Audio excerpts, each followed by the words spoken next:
دوستو، ویڈیو شروع کرنے سے پہلے ہمارے channel Alhuda online Quran academy centre کو سبسکرائب اور ویڈیو کو لائک کریں۔ بسم اللہ الرحمن الرحیم۔ اسلامی تاریخ مسلمانوں پر کفار کا ظلم و ستم۔ کفار و مشرکین مسلمانوں پر بہت زیادہ ظلم و ستم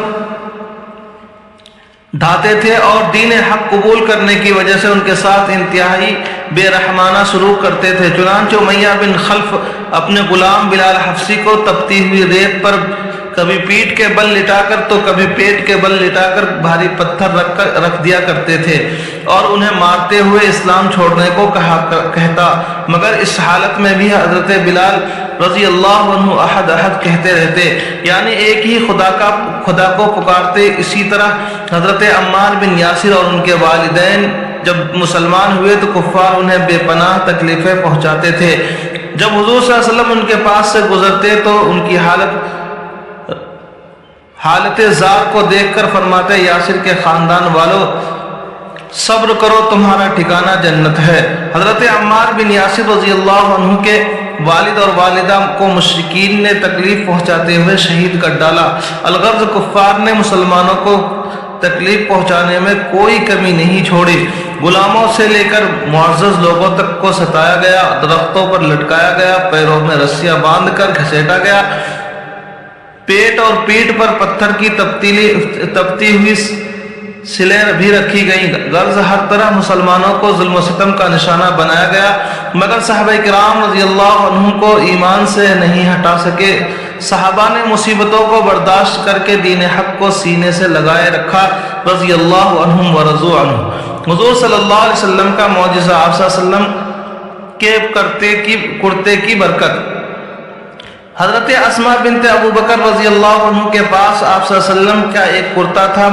مدینے میں جو بھی بیمار ہوتا اس کرتے کو دھو کر بیماروں کو اس کا پانی پلاتی اور بیماروں کے بدن میں اس کو لگاتی تو اسے شفا حاصل ہوتی۔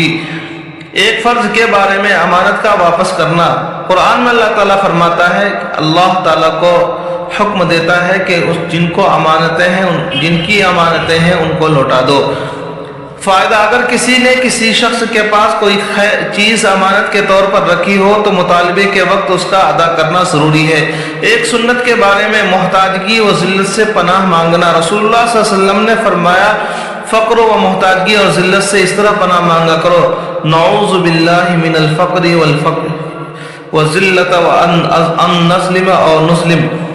ہم اللہ کی پناہ چاہتے ہیں فقر و فاقہ اور ذلت سے، اور اس سے کہ ہم کسی پر ظلم کرے یا ہم پر کوئی ظلم کرے۔ ایک اہم عمل کی فضیلت، حلال روزی حاصل کرنا۔ رسول اللہ صلی اللہ علیہ وسلم نے فرمایا، جس نے حلال روزی کمائی اور سنت کے مطابق عمل کیا اور لوگ اس کے ظلم سے محفوظ رہے تو وہ جنت میں داخل ہوگا۔ ایک گناہ کے بارے میں شرک کرنے والے کی مثال، قرآن میں اللہ تعالیٰ فرماتا ہے، تم صرف اللہ کی طرف متوجہ رہو اور اس کے ساتھ کسی کو شریک مت ٹھہراؤ، اور جو شخص اللہ کے ساتھ شرک کرتا ہے تو اس کی مثال ایسی ہے جیسا کہ وہ آسمان سے گر پڑا ہو، پھر پرندوں نے اس کی بوٹیاں نوچ لی ہو یا ہوا نے کسی دور دراز مقام پر لے جا کر اسے ڈال دیا ہو۔ دنیا کے بارے میں، دنیاوی زندگی دھوکہ ہے۔ قرآن میں اللہ تعالیٰ فرماتا ہے، دنیاوی زندگی تو کچھ بھی نہیں، صرف دھوکہ کا سودا ہے۔